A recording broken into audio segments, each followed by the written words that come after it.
A'udhu billahi minash shaitanir rajim, bismillahir rahmanir rahim, les amis, assalamu alaikum. Il y a un salafiste, un imam qui, soi-disant un imam, qui vient me reprocher d'avoir dit que les hadiths ne proviennent pas du messager d'Allah, ni encore moins une révélation venant d'Allah subhanahu wa ta'ala. Et il vient démontrer que ce que j'ai dit est faux et que je suis un égareur qui égare les gens. Bien évidemment, comme avec beaucoup de personnes, nous essayons de ramener les gens vers Al-Qur'an al-Karim tout seul, ou vers la révélation d'Allah subhanahu wa ta'ala, parce que la révélation d'Allah subhanahu wa ta'ala n'est pas que Al-Qur'an al-Karim, At-Tawrat, Al-Injil, pour ceux qui le lisent, franchement. Mais, à la limite, moi, ce qui m'intéresse, ce sont les arguments.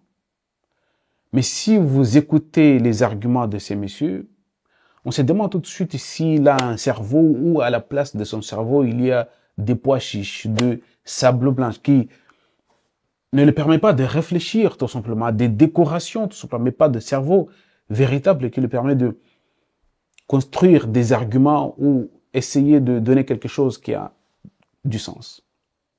Il vient avec un hadith. Il n'est pas sans savoir que les hadiths ne sont pas pour moi des arguments.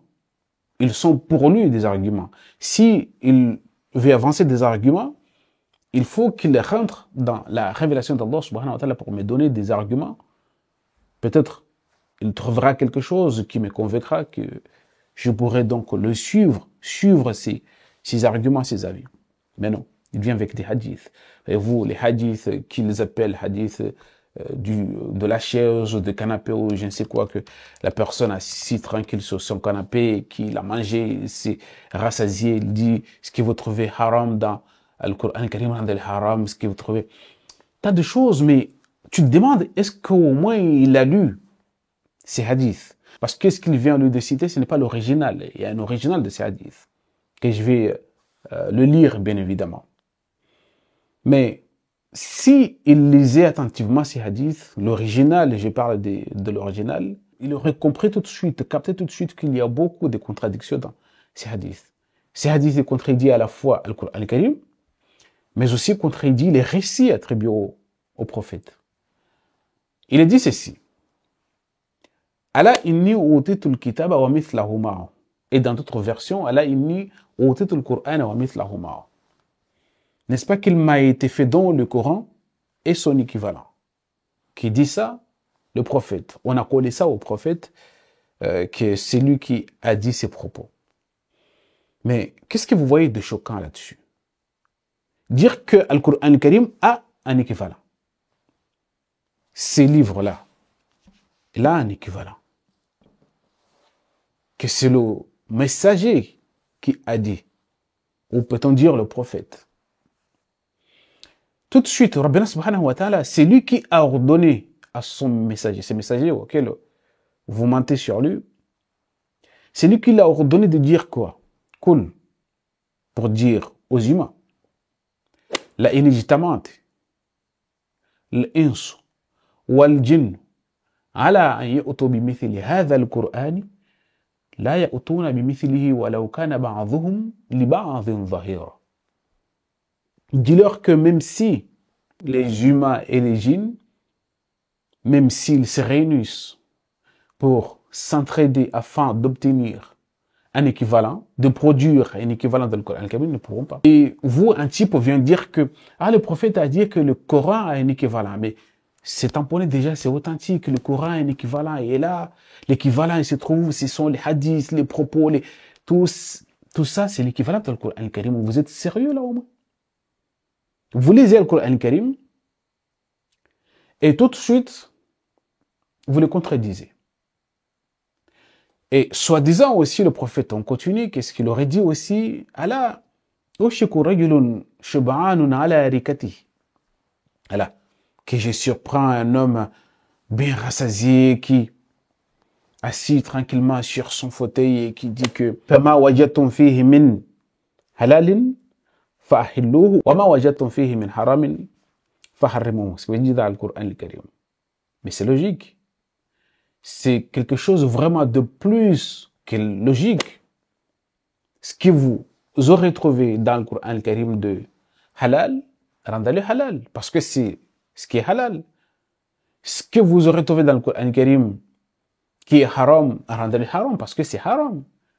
Et pour eux, ils ont formulé ça comme une reproche que le prophète fait à la personne et qui va faire cette chose.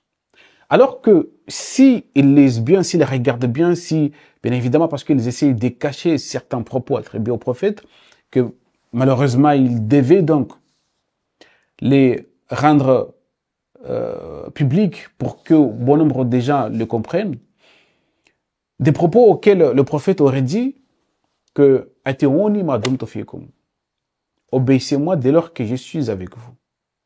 « Fa'idha dhuhiba bih » lorsque je m'en irai, ce qui veut dire, lorsque je mourrai, que je ne serai pas là avec vous, fa'alaykum bi kitabillah. Écoutez bien ces bouts des propos. Fa'alaykum bi kitabillah. Dans ce cas-là, cramponnez-vous au livre d'Allah. Rendez licite, déclarez licite ce que ce livre a déclaré licite et déclarez illicite ce que ce livre a déclaré illicite. C'est tout simplement ce qu'ils essaient de dire à travers ces hadiths que le prophète aurait reproché aux gens qui vont dire que ce que le livre a rendu halal, rendre le halal, et ce que le livre a rendu haram. Ils ont formulé ces hadiths au point de dire que c'est une reproche.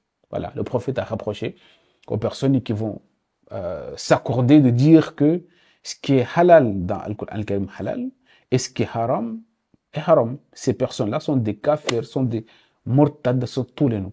Mais ce sont eux-mêmes, ces personnes, qui vont dire par la suite, vous savez, dans d'autres versions aussi de ces hadiths, il est dit « Atiwani ma kuntu bayna adharakum » فإذا ذهب بي فعليكم بكتاب الله أحلوا حلاله وحرموا حراما. Ça, ce sont des hadiths qui sont authentifiés, authentiques.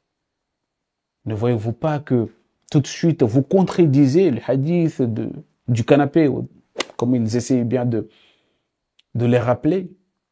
C'est tout de suite des contradictions.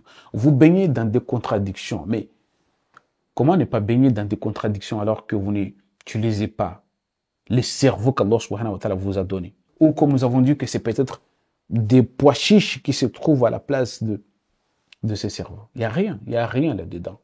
Rien là-dedans. Donc l'idée de dire que je suis un égareur qui égare des gens, bien sûr, vous ne pouvez pas comprendre parce que vous vous dites imam et bon nombre de personnes que vous les déclarez tout simplement imam. Mais vous ne comprenez pas du tout la fonction d'un imam. C'est Allah subhanahu wa ta'ala qui le dit dans le Coran al-Karim, dans Surat al-Sajdah. Lorsqu'il nous a parlé du livre qu'il a donné à Moïse et qui a dit au messager Muhammad que n'ayez aucun doute à ce sujet que ce livre, tu vas aussi le rencontrer. Qu'est-ce qu'il a dit? وَجَعَلْنَاهُ هُدًى لِبَنِي إِسْرَائِيلَ. Ce livre, il a fait constituer une guidance pour les Banu Israël. وَجَعَلْنَا مِنْهُمْ. Et parmi Banu Israël, a'immatan, des imams. Écoutez bien le rôle d'un imam. La définition qu'Allah subhanahu wa ta'ala a donnée d'un imam, ce qui décrit l'imam. وَجَعَلْنَا مِنْهُمْ أَئِمَّةً يَهْدُونَ بِأَمْرِنَا لَمَّا صَبَرُوا وَكَانُوا بِآيَاتِنَا يُوقِنُونَ. Un imam doit réunir ces trois choses.